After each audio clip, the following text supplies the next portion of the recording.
Okay. Hi there, it's Garfield Bailey of Landlords Journal, and we're here to interview Barry Danser.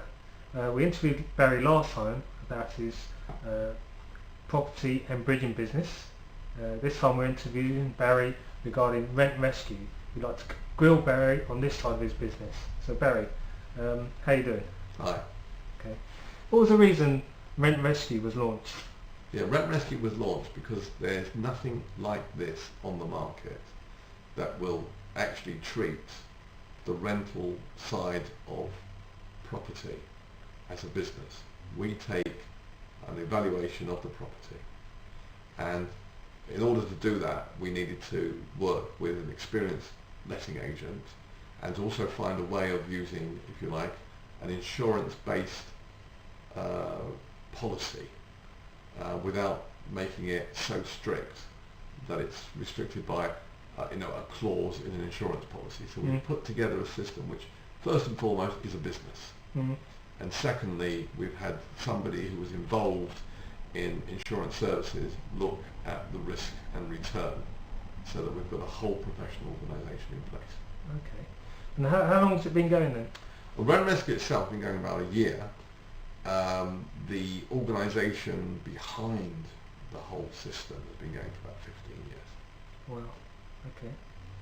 So how do you see the rental market in the UK at the moment?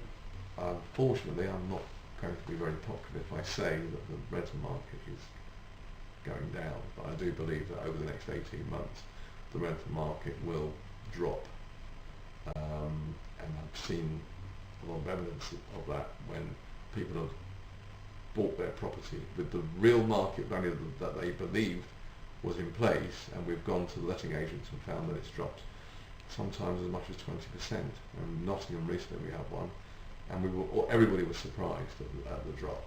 Right. But as we were discussing before we started this interview, that even in this area where I live, this road is great, and if you walk across the road there's loads of room rents which are very competitive, and everybody's fighting for business.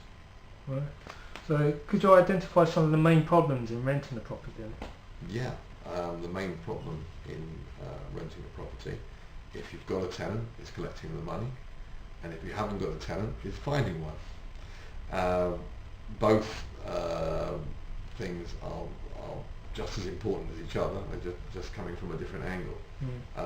Obviously what we aim for, and what everybody should aim for, is to have a good reliable tenant that pays the rent on a regular basis. The two key problems is finding a tenant, and after finding a tenant, making sure that they will pay. Okay. So what can go wrong with tenants then? Well, especially in the current market situation, a tenant that appears reliable and even references well can lose their job. They can have a reduced amount of salary or income, even if they've got businesses or just started a business. They'll find it's not going as well. So I think the drop in income at the moment is the most important thing. But you can also have a tenant all of a sudden decides that they want to travel to Australia, see the world, or have been relocated to another area. Right. So if, like me, you're an existing you're a landlord with existing tenants, can they use Rent Rescue? Yes, we've now got a whole system in place where we can now rent to existing tenants and give you a little bit more than if your property is empty. Right. It will also depend on obviously the status of the tenant, whether they are actually good reliable tenants.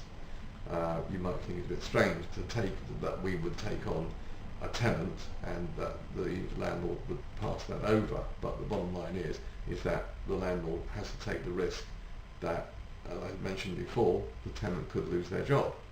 Yeah. Okay. So we would take over the whole risk, providing we were happy with the current status of the tenant. Right.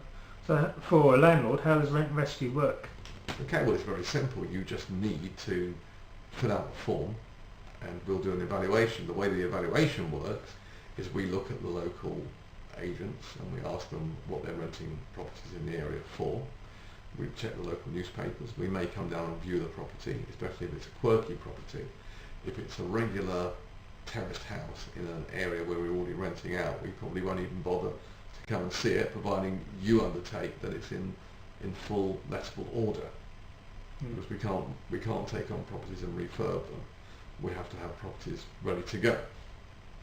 So all we need to do is look around and come up with a market rent that we can both agree is the market rent. We'll make you an offer against that. Right. What is your offer based on? Offer is based on the full market rent less 30%. Right. So we pay you typically 70% of the market rent if it's untenanted. Now with the new system that we've put in place, we will give you 75% if it's tenanted. Okay. We believe that the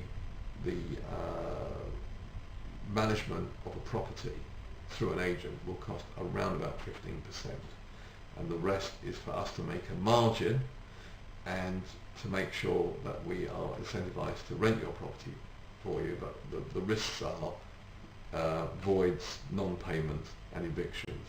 All these things we have to cover and we have to honour. Okay. Well, I've had recently tenants leave my property in a very poor state, I have to say. How would you have dealt with that? What do you mean by a poor state? Well, I mean, the kitchen was a complete wrecked, and they hadn't given it a professional clean. There was stuff which I had to remove from the property myself at my costs. Basically, I had to hold some of the deposit. But how would you deal with a problem like that? There's different ways of dealing with it, and let's just put rent rescue to one side for a moment. I've got a friend of mine, let's call him Phil, and he is rents out property, a lot of it in the East End of London, and there have been a lot of Vietnamese coming in, and he had a whole group of Vietnamese come in and wanted to rent his house, and they weren't short of money, but he said to them, I'm going to charge you more than the market rent. And I said, how can you do that? He said, well, I understand that you're from Vietnam. I said, yes. And you're students? And he said, yes. And do I have to check whether or not there are going to be extra people staying here at a certain time? And he said, well, maybe. And also, do you like cooking Vietnamese food? And they said, well, yes, we do. And I said, does Vietnamese food need a lot of frying? They said, yes, mostly we're frying it. What? So do you think that in a year's time my kitchen will be wrecked? And they said, well, actually, it probably will be.